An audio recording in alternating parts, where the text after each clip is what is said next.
నమస్తే friends, welcome back to Priya's creative thoughts.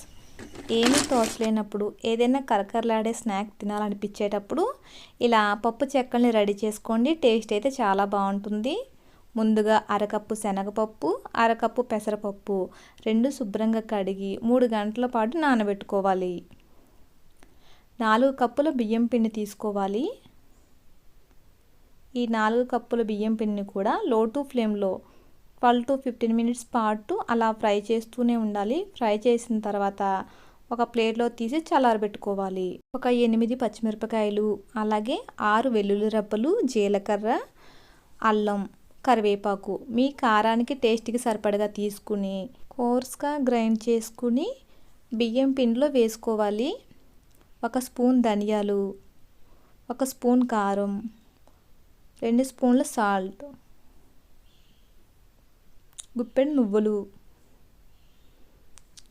ముందుగా నానబెట్టిన శనగపప్పు, పెసరపప్పు, 2 స్పూన్ల నెయ్యి వేసుకోవాలి, లేదా నూనెన్నా వేసుకోవాలి. ఇవన్నీ బాగా మిక్స్ చేసిన తర్వాత ఆయిల్ని హీట్ చేసుకుని ఒక 50 గ్రాముల పాటు వేసుకోవాలి. ఇది వేడిగా వేసుకుంటేనే బాగా గుల్ల విరుగుతుందండి. ఇలా కొద్ది కొద్దిగా పిండిని వేసి మొత్తం అంతా మిక్స్ చేసుకోవాలి. బాగా చేసిన మిశ్రమంలో వేడి నీళ్ళు కొద్ది కొద్దిగా పోసుకుంటూ మొత్తం అంతా కూడా ముద్దలా చేసుకోవాలి. బియ్యం పిండి కాబట్టి వాటర్ అనేది ఎక్కువ పడుతుందండి. కొద్దిసేపు కలిపిన తర్వాత పక్కన పెట్టుకోవాలి. ఇలా ఉండలుగా తయారు చేసుకుని నేను ఇక్కడ ఒక చున్నీని తీసుకుని దానిపైన ఇలా చపాతీలాగా ఒత్తుకుంటున్నాను. ఒక 15 నిమిషాల పాటు ఆరనిచ్చిన తర్వాత ఇలా అట్ల కాడతో తీసుకోవాలండి. డైరెక్ట్గా తీస్తే విరిగిపోతాయి.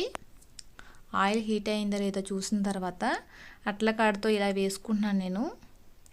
స్టార్టింగ్ లో టు ఫ్లేమ్లో పెట్టి తర్వాత హై ఫ్లేమ్లో వీటిని హీట్ చేసుకోవాలి.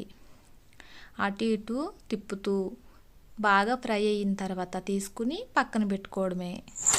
ఇలా పప్పు చెక్కలని రెడీ చేసుకుని స్టోర్ చేసుకుంటే 1 మంత్ పాటు నిల్వ ఉంటాయండి. టేస్ట్ అయితే చాలా బాగుంటుంది. నచ్చితే తప్పకుండా ట్రై చేయండి. Thanks for watching.